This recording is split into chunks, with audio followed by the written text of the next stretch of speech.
Hey, what's happening, Wargamers? It is Leland here with another video for Marvel Crisis Protocol, and today we are going to be taking a look at the Ant-Man and Wasp box here.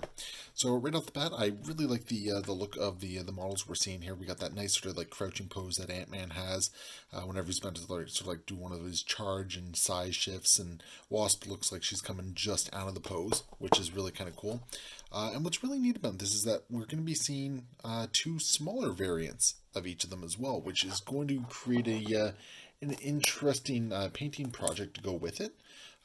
Now these have been a little bit delayed in Canada here, so people have already kind of gotten their hands on them and seen them around and everything like that. So I'm looking at this a little bit after the fact here, but nothing wrong with that. But there's been some really cool, impressive stuff that we've been seeing. So anyway, let's take a quick look at it. As per usual, just keep in mind that these videos aren't so much a review of the components and everything in game. I'm just taking a look at the excuse me, at the model themselves and what it comes with it. People can sort of make their, sorry about that. People can kind of make their own calls on the models themselves. Hopefully that little bit of editing doesn't mess things up too much. Sorry for the quick jump there, just had to edit some stuff out when my camera decided to get away from me a little bit. So let's take a look at the card for Ant-Man and Wasp, if I can get out here. There we go. And of course, as usual, we got our tokens. Always really like these ones. Nice, good card stock for it. We have our cards here. So what do we got? We got, looks like just 3 tactics cards. So still haven't received a lot of new other cards yet for the crises themselves. But it looks like we got 3 unaffiliated cards, 2 of which are reactive, 1 active. Yeah, just some not some bad stuff in here. So a little bit of extra damage here, 1 for both Ant-Man and Wasp to use, and then 1 unaffiliated one that looks like it's just basically for anyone. So these are always really nice. Always really dig the artwork on the cards themselves. So let's get those out of the way here. As usual, we got the instruction manual, which thankfully they've moved. Yeah, so they're getting a lot better about making sure we have the part numbers on there, and that's always a nice extra little touch there. Simply because some of the earlier builds didn't have that, and it kind of made some things difficult. So we got the cards themselves, and these ones are kind of neat because they're in a different format here. Typically, the cards are oriented this way. This time we have them in landscape instead of the portrait. And it looks like because we have the normal for normal size as well as the tiny size, so this is actually really kind of cool. He's got his abilities, his superpowers for when he's full-sized Ant-Man versus when he's the smaller ones. And it looks like the mechanic to sort of change size is one that can kind of be done on the fly. Granted, he can only change. It looks like he can change size once per turn. And if I'm reading this right, it looks like regardless of what size he changes into, he can only do it once per turn. But he does have some nice little touches when he's a smaller superhero, as opposed to when he's the full size. Get a couple different attacks. So it's interesting to see this kind of utility here. He does have some decent movement at medium here. But yeah, it looks pretty cool. It looks like we have the same setup for the Wasp here, the ability to change size. And it looks like Wasp is actually a little bit more versatile when she's in her tiny form, just because it looks like she has a couple extra attacks here. But all in all, both of them look really solid. So let's take a look at the model itself, because that's what the whole purpose of these little videos are. Is I love taking a look at the model. Right off the bat, I like here the clear acrylic for the wings for Wasp. That actually looks like it'll be fun to put together. The contrast paints from the GW should go really nicely on those. Lots of nice little details. So maybe try to do something iridescent or translucent for that. Just gonna have to hit it with a little bit of a sealant first. Just make sure that there's something for those contrasts to adhere onto. So yeah, and then the models themselves. Let's take a look at the large. Oh, I guess these are the tiny size first, I think. Okay, yeah, so there's some tiny and large. So there's tiny Ant-Man right there. There's tiny Wasp right there. And yeah, there's not a whole lot going with these models here.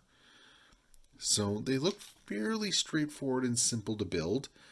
Looking forward to trying that out. I do like the fact that there's effectively 4 models in here. Get some nice projects with that. Yeah, just right off the bat, it doesn't look like there's too much to worry about here. Looks like we got the torso for Wasp for the full size. And then what do we have over here? Looks like we have most of Ant-Man on this one. So all in all, they look pretty solid and easy to put together.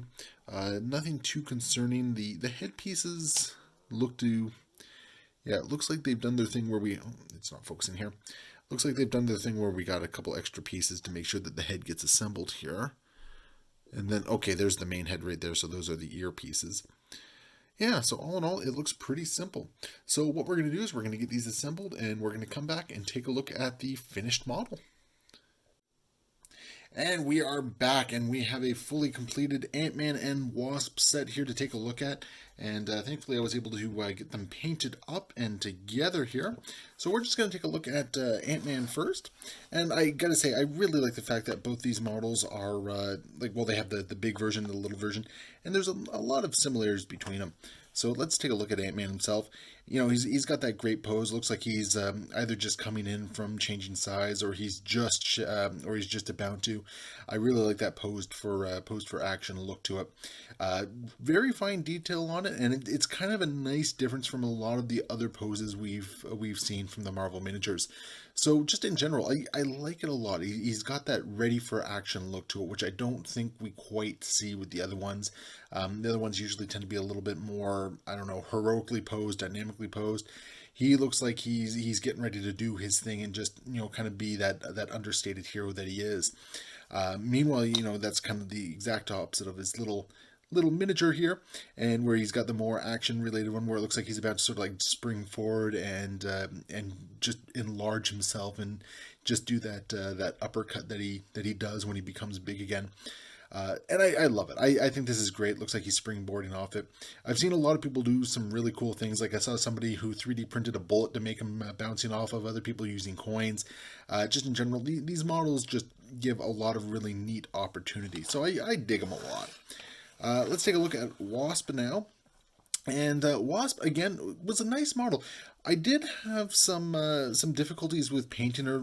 Unfortunately, some of her detail lines came in a little soft, and in the wrong light, they were very tricky to paint.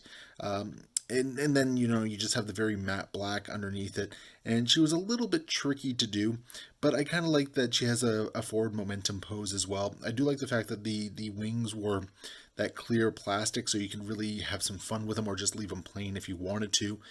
And just in general, the model itself, it's a fine model. It really is. Not my favorite. I don't think it stands out at all. I really like the fact that I could play around with the clear wings a little bit. I actually used a couple contrast paints to get that effect. I'm thinking about, oh, it just got blurry there. I'm thinking about adding a little bit of spot color of like a magenta or a purple or something like that. But in general, you know, she's a fine model. She'll go fine on the table with everyone else. And then we take a look at the Mini Wasp. So her little shrunken form, not a lot of difference between her big and her little form. You know, the wings have a slightly enlarged pattern on it, but otherwise her pose is very similar. And the models themselves were very easy to put together. And I have to say that the small ones presented an interesting challenge for painting. I'm not used to painting miniatures of that size, so making sure that everything was going on straight and clean was, I don't want to say it was a challenge, but I had to focus a little bit more for it. So just in general, I enjoyed it. But anyway, yeah, so there is Ant-Man and the Wasp there for Marvel Crisis Protocol. They keep banging these models out. I've had a lot of fun with virtually every model of theirs that they've come out with. They're great to paint. They're a nice change of pace. Highly recommend them. So anyway, thank you so much for watching. Hopefully you guys enjoyed this video. Be sure to like, subscribe. Let me know in the comments what you want to see more of in the future. And of course, happy wargaming.